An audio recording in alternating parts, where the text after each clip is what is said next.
সুলতান আউলিয়া ও শাহপুরি রহমাতুল্লাহি আলাইহি বক্তবৃন্দ, শুভাকাঙ্ক্ষী বংশধরবৃন্দ, ওলামায়ে কেরাম, দূর দূরান্ত থেকে আগত সর্বস্তরের মুসলিম ইকরাম, পার্শ্ববর্তী মহিলা মসজিদ আগত পর্দার অন্তরালে মা ও বোনেরা, আল্লাহ জাল্লা শাআনুহু দরবারে লাখ কোটি শুকর ও সুজুদ যে মহান রব্বুল আলামিন আমাদেরকে অত্যন্ত দয়া করে মেহেরবানি করে তার ঘর মসজিদে সালাতুল জুমার উদ্দেশ্যে হাজির হওয়ার সুযোগ দিয়েছেন। সে মহান প্রভুর দরবারে দিল খুলে প্রাণ খুলে একবার শুকর আদায় করে বলছি আলহামদুলিল্লাহ। সম্মানিত উপস্থিতি, আমরা আলোচনা করছিলাম রাসূলুল্লাহ সাল্লাল্লাহু আলাইহি ওয়াসাল্লামের ইত্তেবা নিয়ে, রাসূলুল্লাহ সাল্লাল্লাহু আলাইহি ওয়াসাল্লামকে অনুসরণ অনুকরণী, এবং বলছিলাম রাসূলুল্লাহ সাল্লাল্লাহু আলাইহি ওয়াসাল্লামের অনুসরণ করা, ইত্তেবা করা, তার ইতাআত করা, এটাই দ্বীন, এটাই ইসলাম, এটাই ঈমান, এবং এটার মধ্যেই চূড়ান্ত সফলতা নিহিত রয়েছে। রাসূলুল্লাহ সাল্লাল্লাহু আলাইহি ওয়াসাল্লামের ইত্তেবা যে যত বেশি করতে পেরেছে, সে দুনিয়া ও আখিরাতে তত বেশি সফল হয়েছে এবং হবে ইনশাআল্লাহ। তো রাসূলুল্লাহ সাল্লাল্লাহু আলাইহি ওয়াসাল্লামের ইত্তেবা আমরা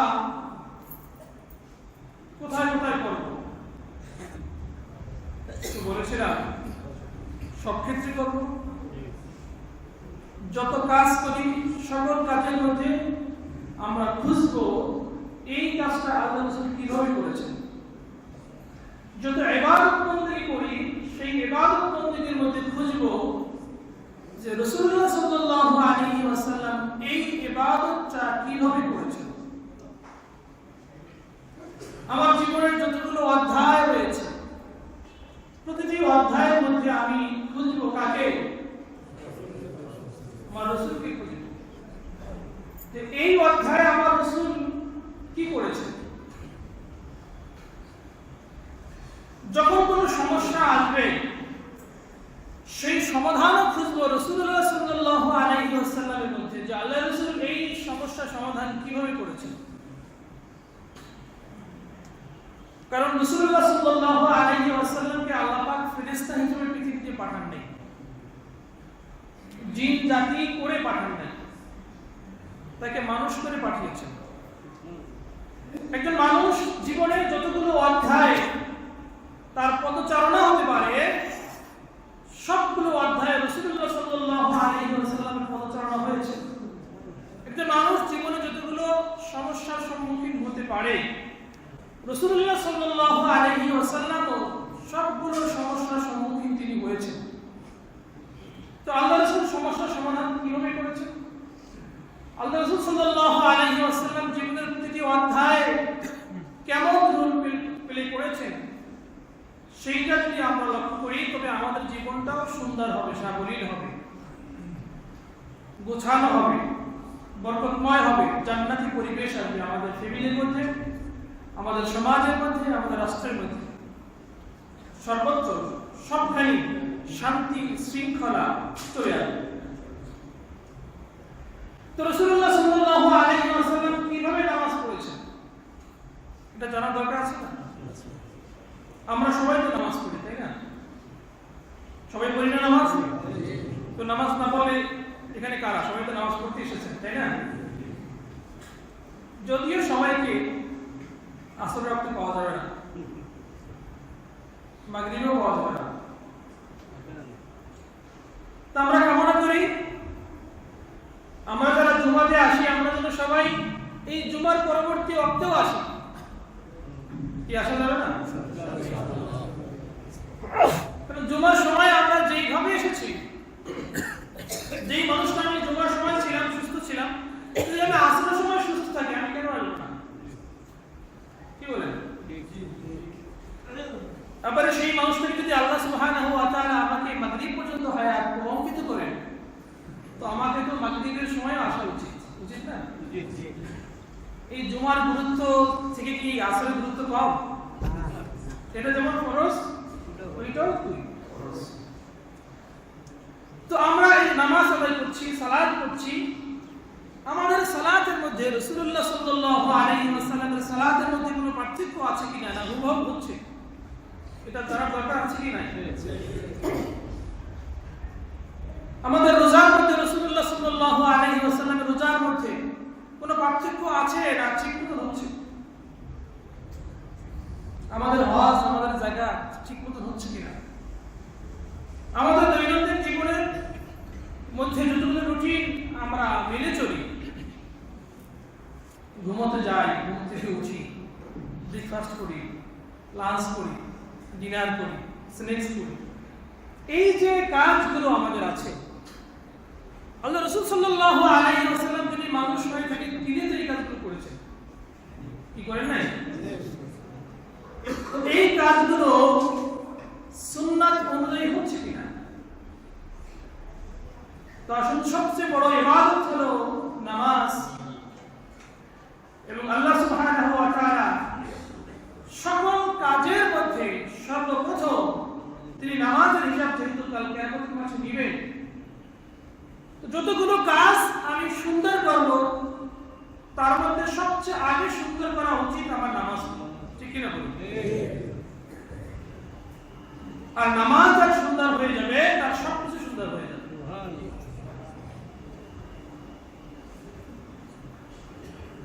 ফার্স্ট ইমপ্রেশন, যাকে দেখতে প্রথমেই ভালো লাগে তাকে পরবর্তী কাজগুলো তাকে দেখতে ভালো লাগে, তাই না? তো প্রথম আল্লাহ সুবহানাহু ওয়া তাআলা যখন প্রথম হিসাব নেবেন নামাজ, যদি সেই নামাজের হিসাব নিকাশ ঠিক মতো দেওয়া যায় তা আশা করা যায় বাকিটাও ঠিক মতো দেওয়া যাবে।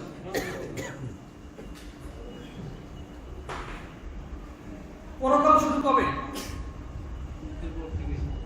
মৃত্যুর পর থেকে।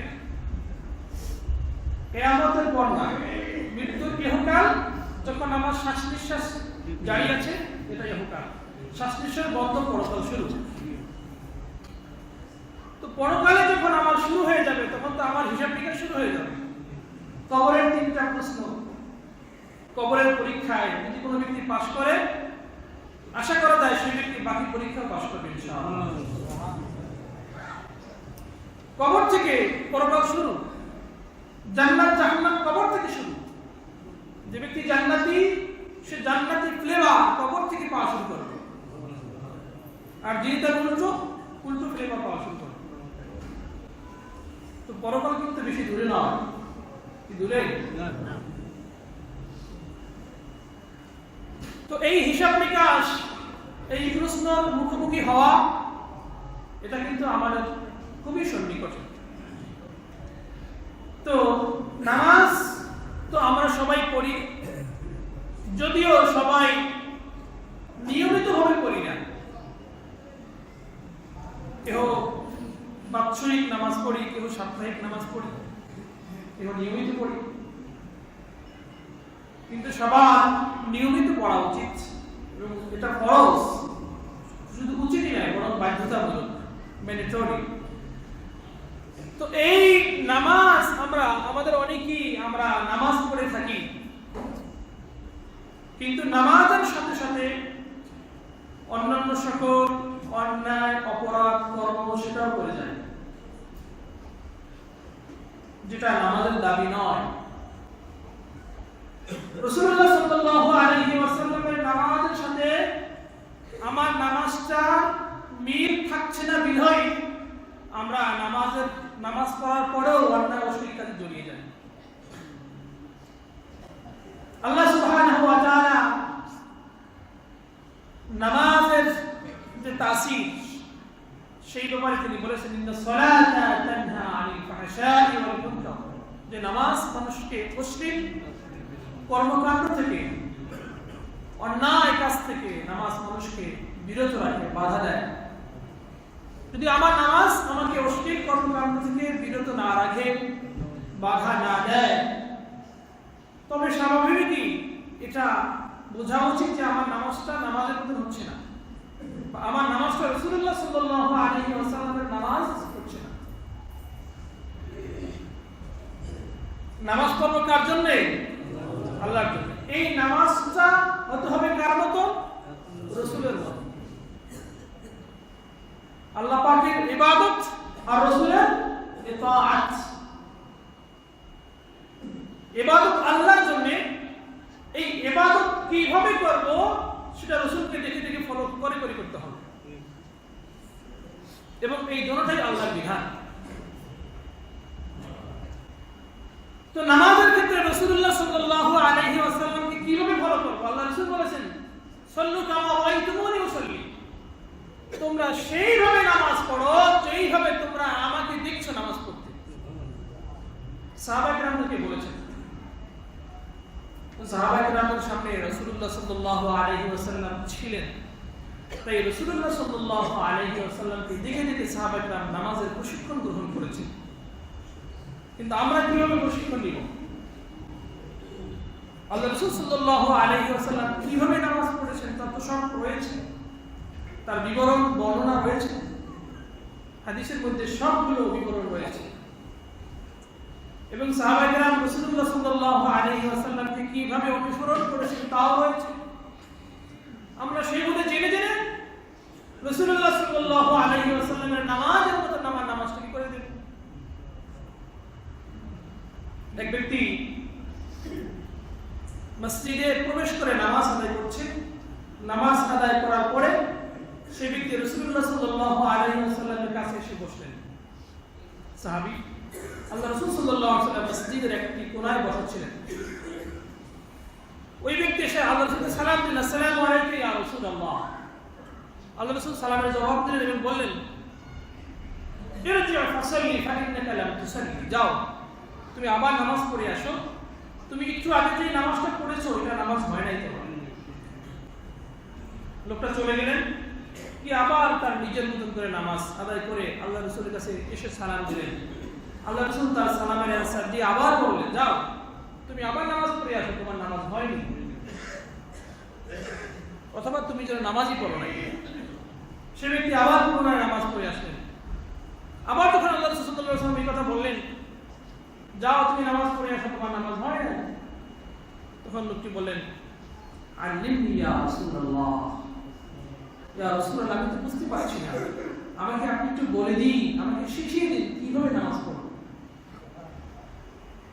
আল্লাহ রাসূল সাল্লাল্লাহু আলাইহি ওয়াসাল্লাম তাকে নামাজ শিখিয়ে দিলেন। এই যে হাদিসে যে বিবরণটা আছে, এখন যে অংশটুকু বলবো, আল্লাহ রাসূল সাল্লাল্লাহু আলাইহি ওয়াসাল্লাম ওই ব্যক্তিকে যা বলেছেন যদি সেই কথা আমি আপনাদেরকে বলে দিই তাহলে সেটা হয়ে গেল না? জি অবশ্যই। আল্লাহর হাবিব বললেন, ইযা কুমতা ইলা সলাতি, যখন তুমি নামাজে দাঁড়াবে এর আগে তুমি ওযু করে নেবে, আসবিরিল উযুআ, সুন্দর করে ওযু করবে, প্রতিটি অঙ্গ যেন ঠিক মতন ভিজে এবং প্রতিটি অঙ্গের লোমকূপে যেন পানি পৌঁছে।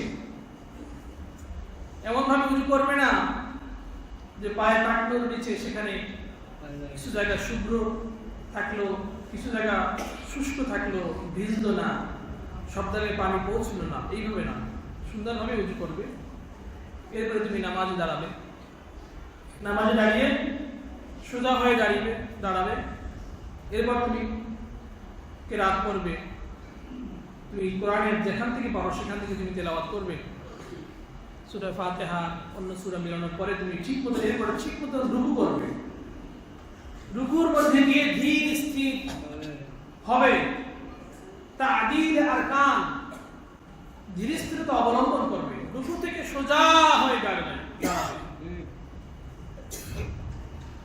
আমাদের এখানে ভুল হয়, আমরা রুকুর মধ্যে গিয়ে খুব তাড়াহুড়ো করে ফেলি, রুকুতে বিলম্ব করি না, বা রুকু থেকে যখন দাঁড়াই তখন সোজা হয়ে দাঁড়াই না।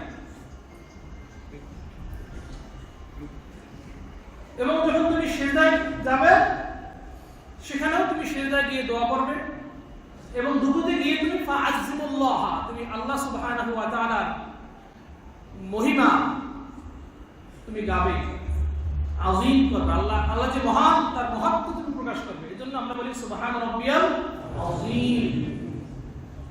আযীম মানে কি? মহান। এরপর তুমি যখন সিজদায় যাবে, সিজদায় গিয়ে তুমি বেশি বেশি দোয়া করবে। সিজদা হলো দোয়া কবুলের জায়গা। অন্য হাদিসে রাসূলুল্লাহ সাল্লাল্লাহু আলাইহি ওয়াসাল্লাম ইরশাদ করেছেন, ওয়া আখরু মা ইয়াকুলু আল-'abdu মির রাব্বিহি ওয়া হুয়া সাজিদ। বান্দা যখন সিজদায় যায় তখন বান্দা আল্লাহ সুবহানাহু ওয়া তাআলার সবচেয়ে বেশি নিকটে চলে যায়।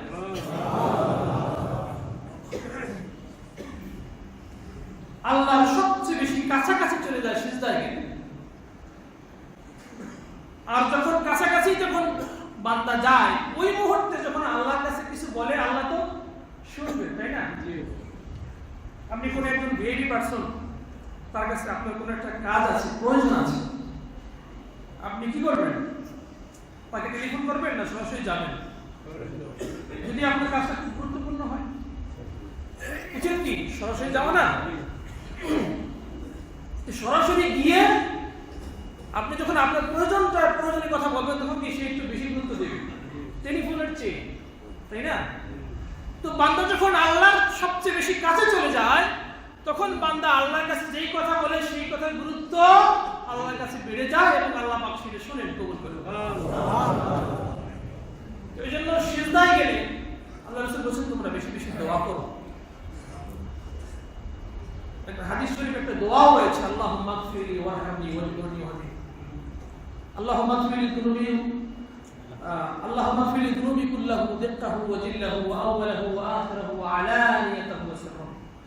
অর্থাৎ হে আল্লাহ তাআলা আপনি আমার সমস্ত গুনাহগুলো ক্ষমা করে দেন, ছোট বড় প্রকাশ্য অপ্রকাশ্য সমস্ত গুনাহ আপনি আমার ক্ষমা করে দেন। এই দোয়াটা সিজদায় গিয়ে করতে হয়। তাছাড়াও যে কোনো দোয়া আপনি করতে পারেন, আপনার পিতা মাতার জন্য দোয়া আপনি সিজদায় গিয়ে করতে পারেন, রব্বিরহামহুমা কামা রাব্বায়ানি সগীরা। আপনার দুনিয়া ও আখিরাত সুন্দর হওয়ার জন্য দোয়া আপনি সিজদায় গিয়ে করতে পারেন, রব্বানা আতিনা ফিদ দুনিয়া হাসানাতাও ওয়া ফিল আখিরাতি হাসানাতাও ওয়া কিনা আযাবান নার। তবে নামাজের মধ্যে যেই দোয়া আপনি করবেন সেটা কোরআন এবং সুন্নাহর মধ্যে থাকতে হবে। আপনার নিজ ভাষায় দোয়া করতে পারবেন, হ্যাঁ নিজ ভাষায় দোয়া করতে পারবেন নামাজের বাইরে। যখন আপনার বিশেষ কোনো প্রয়োজন হয় আপনি সেই প্রয়োজনের দোয়াটা বা যে কোনো দোয়া আপনি নামাজের বাইরে সিজদা দিয়ে করতে পারেন। আপনি শুধু একটা নফল সিজদা দিলেন, একটা অতিরিক্ত একটা সিজদা দিলেন, আপনি সিজদা দিয়ে সিজদার মধ্যে গিয়ে আপনি আল্লাহর কাছে আপনার নিজ ভাষায় বাংলা ভাষায় যা ইচ্ছা তাই বলতে পারবেন। এই দোয়াটা বেশি কবুলযোগ্য, কারণ আপনি সিজদা গিয়ে দোয়া করেছেন। কিন্তু নামাজের মধ্যে যখন আপনি সিজদা গিয়ে দোয়া করবেন বা রুকুর মধ্যে দোয়া করবেন বা বৈঠক অবস্থায় দোয়া করবেন, এই দোয়াগুলো কোরআন এবং হাদিসের মধ্যে থাকতে হবে, আল্লাহ এবং আল্লাহ রাসূলের শেখানো দোয়া হতে হবে। কারণ নামাজের মধ্যে আল্লাহ ও আল্লাহ রাসূলের শেখানো কথা ছাড়া অন্য কোনো কথা নামাজের মধ্যে বৈধ নয়। কারণ নামাজটা তো আল্লাহর সঙ্গে কথাবার্তা, তাই না? আল্লাহর সঙ্গে যে কোনো কথা কি বলা যায়? যখন আপনি মহান ব্যক্তির কাছে যান, প্রধানমন্ত্রীর কাছে যান, তখন আপনার কথাগুলো গোছানো থাকে না? যখন কোনো ব্যক্তি বক্তব্য দেয়, ইন্টারন্যাশনাল কোনো কনফারেন্সে বক্তব্য দেয়, যদি সে খুব বেশি বড় বক্তা না হয়, সে লিখে নিয়ে যায় যাতে তার কথাগুলো গোছানো হয় এবং যাতে অপ্রয়োজনীয় কথা না বলা হয়ে যায়। আল্লাহ সুবহানাহু ওয়া তাআলার কাছে আমরা কি কথা বলবো, নামাজের মধ্যে আল্লাহর কাছে কি বলে আবেদন করব, তাও আল্লাহ সুবহানাহু ওয়া তাআলা আমাদেরকে শিখিয়ে দিয়েছেন, তাই না? আমরা আল্লাহ সুবহানাহু ওয়া তাআলার সামনে যে আবেদন করি সূরাতুল ফাতিহার মধ্যে, এটা আল্লাহ পাক শিখিয়ে দিয়েছেন না? সবকিছু কখন কি তাসবিহ পড়ব সবকিছু আল্লাহ পাক শিখিয়ে দিয়েছেন। তো সিজদার মধ্যে গিয়ে আমরা কোরআন এবং হাদিসের মধ্যে যা কিছু আছে সেগুলো আমরা বলতে পারি। আপনি আপনার সন্তানের জন্য দোয়া করতে পারেন, আপনার স্ত্রীর জন্য দোয়া করতে পারেন নামাজের মধ্যে সিজদার মধ্যে বসে। রব্বানা হাব লানা মিন আজওয়াজিনা ওয়া যুররিয়াতিনা কুররাতা আ'ইউন ওয়াজআলনা লিল মুত্তাকিনা ইমামা। আপনার সন্তান আপনার কথা শুনে না, অনেক অভিযোগ করেন আমার সন্তান নামাজ পড়ে না, আমার সন্তান আমার কথা শুনে না, ঠিক মতন চলে না। এই সন্তানের জন্য আপনি আল্লাহর শেখানো কোরআনে বর্ণিত এই দোয়া নামাজের মধ্যে আপনি করতে পারেন। রব্বানা হাব লানা মিন আজওয়াজিনা ওয়া যুররিয়াতিনা কুররাতা আ'ইউন ওয়াজআলনা লিল মুত্তাকিনা ইমামা। আল্লাহ এমন সন্তান দান করো, এমন স্ত্রী দান করো যাদেরকে দেখলে পরে চোখ জুড়িয়ে যায়, চক্ষু শীতল হয়ে যায় এমন সন্তান দান করুন। আপনার সন্তান চোখ চুড়ে যায় মানে কি? সন্তান ভালো হওয়া, সন্তান পিতামাতার অনুগত হওয়া, ঠিক মতন সেটা ডিউটিগুলো পালন করা। সে যদি স্টুডেন্ট হয় ঠিক মতন পড়াশোনা করবে, নামাজ কালাম করবে, পিতামাতার কথা মেনে চলবে, এমন সন্তান সবাই কামনা করি আমরা, এবং সন্তানের জন্য এই জন্য দোয়া করা উচিত। তো এইভাবে এই যে দোয়াগুলো রাসূলুল্লাহ সাল্লাল্লাহু আলাইহি ওয়াসাল্লাম নামাজ শুরুতেই তিনি দোয়া করেছেন। হযরত আবু হুরায়রা রাদিয়াল্লাহু তাআলা আনহু আল্লাহর রাসূলকে জিজ্ঞেস করেন, ইয়া রাসূলুল্লাহ, ইয়া হাবিবাল্লাহ, আপনি যখন নামাজ শুরু করেন তখন তাকবীরে তাহরিমা বাঁধেন, এরপরে কিছু সময় আপনি চুপ থাকেন, এরপরে আপনি সূরা বা তেলাওয়াত শুরু করেন, ওই চুপ থাকা অংশে আপনি কি পড়েন? আল্লাহর রাসূল বললেন, আমি পড়ি আল্লাহুম্মা বা'id বাইনি ওয়া বাইনা খাতায়ায়া কামা বা'adta বাইনাল মাশরিকি ওয়াল মাগরিব, আল্লাহুম্মা নাক্কিনি মিন খাতায়া কামা ইয়ানকা আস-সাওবুল আbyadu মিনাদ দানাস, আল্লাহুম্মা আগসিলনি মিন খাতায়া বিস-সালজি ওয়াল মা'i ওয়াল বারদ। অর্থাৎ আমি পড়ি, আমি দোয়া, যেই দোয়া আমি করি সেই দোয়ার মধ্যে আমি বলি, আল্লাহ তাআলা আপনি আমার কাছে ও আমার গুনার মাঝে এমন দূরত্ব সৃষ্টি করে দেন যেইভাবে পৃথিবীর পশ্চিম থেকে পূর্ব দিগন্তের মধ্যে দূরত্ব রয়েছে। কি দোয়া করছেন? যাতে গুনার মাঝে এবং আমার মাঝে বিশাল দূরত্ব তৈরি হয়, যেন আমার থেকে গুনাহ প্রকাশিত না হয়, আমি যেন চাইলেই গুনাহ করতে না পারি। গুনাহ থেকে দূরে থাকার জন্য আল্লাহ রাসূল দোয়া করেছেন নামাজের শুরুতে। এবং রাসূল বলেছেন, দোয়ার মধ্যে বলছেন, আল্লাহ আপনি আমার গুনাহকে এইভাবে পাক সাফ করে দেন যেইভাবে সাদা কাপড় পরিষ্কার পরিচ্ছন্ন করলে যেইভাবে কোনো দাগ দেখা যায় না, একবারে পরিষ্কার পরিচ্ছন্ন হয়ে যায়, একবারে ফুটফুটে সাদা হয়ে যায়, এইভাবে আপনি আমাকে পরিষ্কার পরিচ্ছন্ন করে দেন গুনাহ থেকে, এবং আপনি আমার গুনাহগুলো ধুয়ে মুছে ফেলে দেন পানি দিয়ে, বরফ দিয়ে এবং ঠান্ডা পানি দিয়ে আপনি আমার গুনাহগুলো সম্পূর্ণ ধুয়ে দেন। সাদা কাপড়, রঙিন কাপড় ধোয়ার পরে সেখানে ময়লা আছে কিনা দেখা যায়, কিন্তু সাদা কাপড় যখন ধোয়া হয় তখন তো দেখা যায় কোথায় ময়লা আছে। ওই ময়লা জায়গায় যদি আরেকটু কষ্ট করা হয় সেটাও পরিষ্কার হয়ে যায়।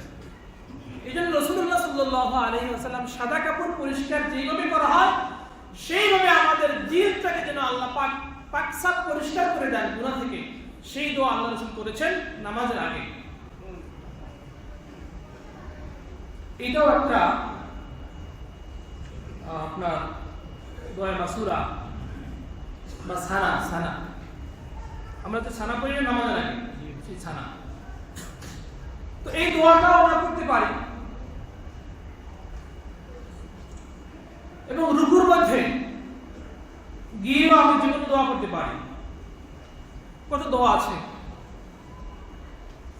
আল্লাহুম্মা ইন্না নাসআলুকাল হুদা ওয়াত তুকা ওয়াল আফাফা ওয়াল গিনা। ও আল্লাহ, আপনার কাছে হেদায়েত চাই। হেদায়েত চাইতে হবে কার কাছে? আল্লাহর কাছে। ও আল্লাহ, আপনার কাছে হেদায়েত চাই, আপনার কাছে তাকওয়া চাই, আপনার কাছে ওয়াল আফাফা পুত পবিত্রতা অথবা স্বাবলম্বী আমি আপনার কাছে চাই, ওয়াল গিনা এবং ধনাঢ্য চাই, আপনার কাছে চাই যেন আমি ধনী হয়ে যাই। তো সব দোয়া তো আছে না? আল্লাহ রাসূল সাল্লাল্লাহু আলাইহি ওয়াসাল্লাম সকল দোয়া শিক্ষা দিয়েছেন, এই দোয়া আমরা করতে পারি। এবং সিজদায় গিয়ে তো একটা দোয়া বলেছি, আর যেগুলো দোয়া করা যায় সিজদা, দুই সিজদার মাঝখানে বসে একটা দোয়া আছে, গুরুত্বপূর্ণ একটি দোয়া আছে, আল্লাহুম্মা গফিরলি ওয়ারহামনি ওয়াহদিনি ওয়াআফিনি ওয়ারযুকনি। একটু কম বেশি আছে, অন্য রিওয়ায়েতে আছে। এই দোয়াটা দুই সিজদার মাঝখানে বসে বসে করতে হয়। এখানে আল্লাহ রাসূল কি বলেছেন দোয়ার মধ্যে? আল্লাহুম্মা গফিরলি, ও আল্লাহ আপনি আমাকে ক্ষমা করে দেন, ওয়াহদিনী, আমাকে হিদায়াত দেন, ওয়াআফিনী,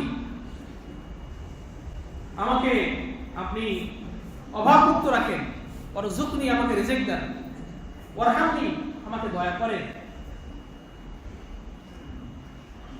তো এইভাবে এই নামাজটা যেন শুধু অঙ্গ প্রত্যঙ্গের নাড়াচাড়াই না হয়ে যায়, এই নামাজটা যেন রাসূলুল্লাহ সাল্লাল্লাহু আলাইহি ওয়াসাল্লামের নামাজের মতো হয়।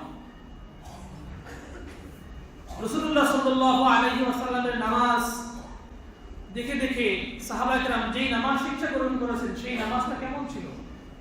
আলী রাদিয়াল্লাহু তাআলা আনহুর পায়ে তীর বিদ্ধ হয়েছে, কেউ বের করতে পারছে না। আল্লাহ রাসূল বললেন, আলী যখন নামাজে দাঁড়াবে তখন তার সঙ্গে রবের সঙ্গে ডাইরেক্ট কানেকশন হয়ে যাবে, তখন তার দুনিয়ার কোনো টেনশন, চিন্তা, ব্যথা, কোনো অনুভূতি থাকবে না, তখন তোমরা তার পা থেকে তীরটা বের করে নিও। তাই করা হলো। আলী রাদিয়াল্লাহু তাআলা আনহু নামাজে দাঁড়ালেন, তার পা থেকে তীর টেনে বের করা হলো, তিনি কিছুই বলতে পারছেন না। সুবহানাল্লাহ। এই নামাজই মানুষকে অন্যায় অশ্লীল কাজ থেকে বিরত রাখতে পারে। তো সেই নামাজ যদি আমার হয় না, তো কি নামাজ পড়বো না? যাতে সেই নামাজটা হয় এজন্য চেষ্টা করে দিতে হবে, প্রাণপণ চেষ্টা করে দিতে হবে যে আমার নামাজটা নামাজ হয়। হুযায়ফা ইবনুল ইয়ামান রাদিয়াল্লাহু তাআলা আনহু, রাসূলের এক সাহাবী, তিনি দেখলেন এক লোক নামাজ পড়ছে, ঠিকমতো রুকু সিজদা করছে না, শুধু মাটিতে কপালটা মিশায় আর উঠিয়ে ফেলে। তো সেই ব্যক্তিকে হুযায়ফা ইবনুল ইয়ামান রাদিয়াল্লাহু তাআলা আনহু, রাসূলের সাহাবী, তিনি বললেন, ওই ব্যক্তি, তোমার নামাজ হচ্ছে না, আর তুমি এইভাবেই যদি নামাজ পড়তে থাকো আর এই অবস্থায় যদি তোমার মৃত্যু হয়, তাহলে তুমি মুহাম্মদ সাল্লাল্লাহু আলাইহি ওয়াসাল্লামের দ্বীনের উপরে তোমার মৃত্যু হবে না, তোমার নামাজটাকে ঠিক করে নাও। এই জন্য বুঝতে হবে যে এই নামাজটা এটা আল্লাহ রাব্বুল আলামিনের সঙ্গে আমার কথাবার্তা, আমার আল্লাহ, আমার সাক্ষাৎ, আমার আল্লাহর সঙ্গে আমার দণ্ডায়মান হওয়া। আমি আল্লাহর সামনে দাঁড়িয়েছি, আমার মনের অবস্থা তো স্বাভাবিক থাকার কথা নয়। আমি যা কিছু বলছি আল্লাহ পাক দেখছেন, তিনি শুনছেন, এবং আমার অবস্থা, আমার ভিতরের অবস্থা এবং বাহ্যিক অবস্থা আল্লাহ সুবহানাহু ওয়া তাআলা দেখছেন। এবং শুধু আল্লাহ পাকই না, আল্লাহ রাসূলও দেখছেন। আল্লাহ রাসূল সাল্লাল্লাহু আলাইহি ওয়াসাল্লাম বললেন, ও আমার সাহাবীরা, ইন্নী আরা সালাতাকুম, আমি তোমাদের নামাজ দেখছি, মিন খালফি যহরি, তোমরা আমার ইক্তিদা করে যে নামাজ আদায় করছো, আমার পেছনে দাঁড়িয়ে জামাতের সাথে যে নামাজ আদায় করছো, আমি রাসূল আমার পেছনে তোমরা যে আছো এটা আমি দেখতে পাচ্ছি। রাসূল তো আপনার আমার মতো নেই, তাই না?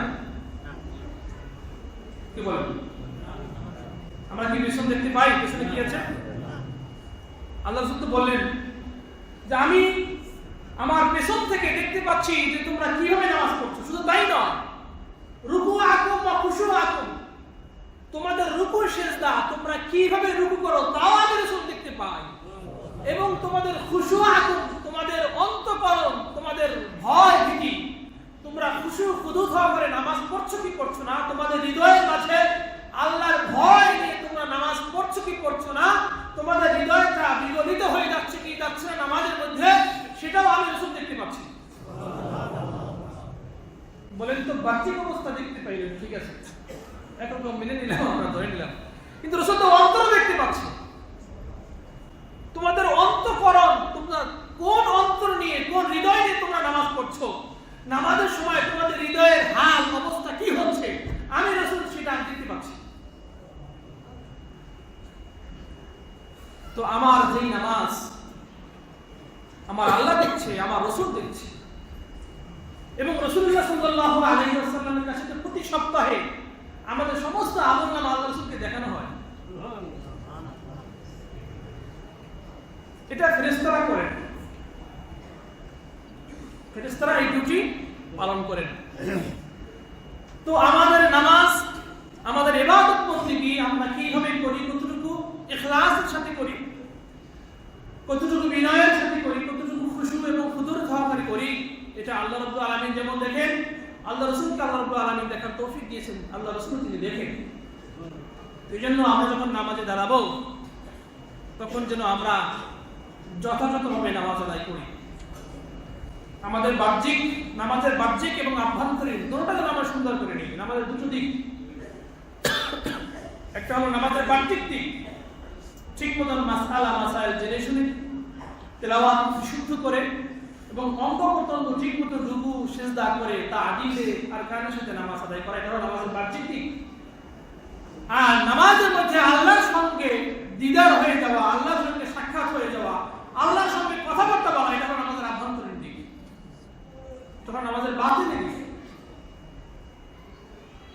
আমাদের নামাজটা যেন রাসূলুল্লাহ সাল্লাল্লাহু আলাইহি ওয়াসাল্লামের নামাজের মতো হয় এবং আমাদের নামাজ যেন এমন নামাজ হয় যেই নামাজ আমাদেরকে যাবতীয় সকল অশ্লীল অন্যায় কাজ থেকে বিরত রাখবে। আল্লাহ পাক এমন নামাজ পড়ার তৌফিক দান করুন। আমিন। ওয়া আখিরু দাওয়ানা আলহামদুলিল্লাহি রাব্বিল আলামিন। আসসালামু আলাইকুম ওয়া রাহমাতুল্লাহ।